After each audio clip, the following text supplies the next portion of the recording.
What is up YouTube, and welcome to this Agents of S.H.I.E.L.D. video review. So if you are new to the channel, please do consider leaving a like and a subscribe down below if you did enjoy the video at the end.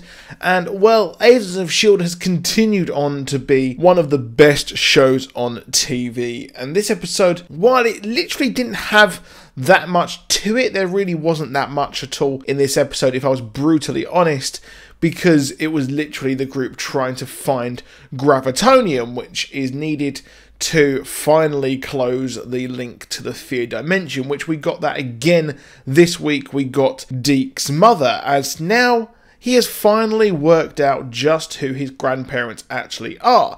And before he actually worked it out, we actually had a really cool moment throughout where Fitz was absolutely sick of having Deke around, and Deke literally asked him to play catch, and Fitz really didn't want to do that, which was really funny, especially for the audience who know exactly what the dynamic is and what the history is between the characters, especially the connection as well. So it's really awesome to actually see that and see those two kind of have a dynamic and have Deke finally work out his lineage, as we saw at the end when we saw Simmons with Yo-Yo.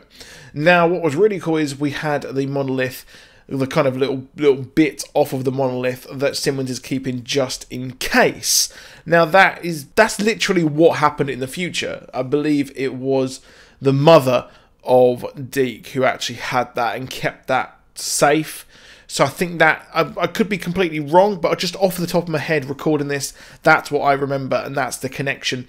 And he's seeing the connection between the two. Not sure how he saw the connection in Fitz. Maybe it's just simply because they're married and things like that, which I thought was really cool. And that's probably why he sees that, and he's trying to putting all of the pieces together there, to say the least. So really awesome bits there with Deke. It's interesting to see where this will head now, because he's probably aware that he will be changing his future.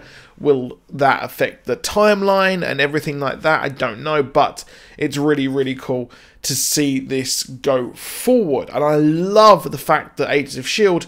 actually doesn't keep the characters in the dark. It doesn't keep anyone in the dark. We'll probably have a culmination of that sort of revelation for that character next week. We'll probably see some sort of interaction.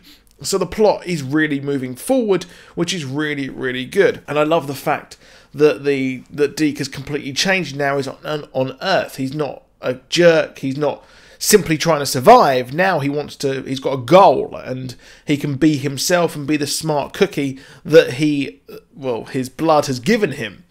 So that was really cool, and we've got the fear dimension still bleeding through, and I expect more of that to actually come forward. Now, the crux of the episode was the gravitonium. Gravitonium was an incredibly important part of this episode, as well they had to go to the group, the cybertech scientist, and find out where there is more gravitonium, or where the gravitonium was actually taken, or, well, albeit here, it was actually in a ship in the sky. So in that case, what is going to happen with that? There's a lot of ideas with the gravitonium, but it is important, because I'm glad that they are kind of actually moving forward with this plot that has been dangling since season 1, really. And a lot of people, I would expect, thought that when they mentioned that it was in the sea, we would finally see the cocoon of Vagina Deer, the Inhuman who was sent to the bottom of the ocean. But that never actually happened, which was really weird. But moving forward, we will have more gravitonium kind of mysteries going on. And part of me is now thinking that, well, this is the one that Franklin Hall was actually in, and Ian Quinn's not going to return. And considering the fact that that ship will be found by General Hale, maybe she's got more time to explore the ship.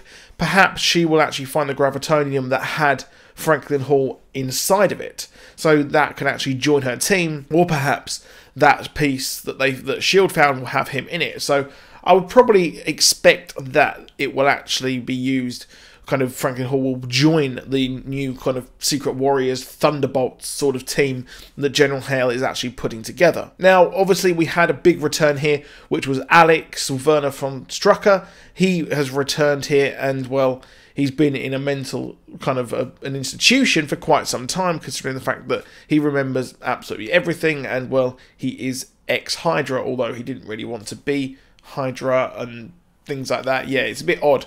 But he has been completely tricked by Ruby to join the Thunderbolts, or has he?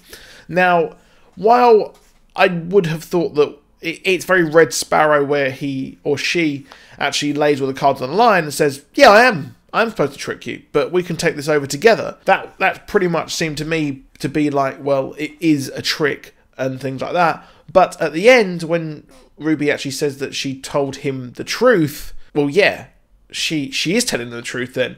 She is the one who actually wants to take over this team and have their own team, because possibly she idolizes Daisy that much that she wants to have her own S.H.I.E.L.D. strike team, which is what she's going to get here with the Absorbing Man. And we're having the Superior return next week. Not sure if this is going to be some Fear Dimension thing, not too sure, but the fact that the Absorbing Man pops up in a similar location with the C4 strapped around his stomach, well, that probably hints towards that it might actually be not actually the Fear Dimension, but it is actually a LMD of the Superior returning, considering that General Hale does have the LMDs. So we've got Ruby having this team, and Alex will return. We know that we will have flashbacks to General Hale's life in the past, but the question is, what team is she actually on?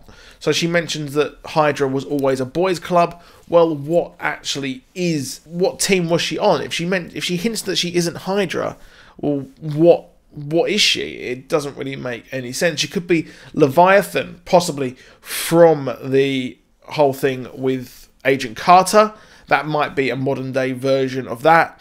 Or simply she's just on her own agenda, and maybe she actually tricked Hydra and left and formed her own sort of ideas and things like that. So that moving forward is quite curious to see where they go.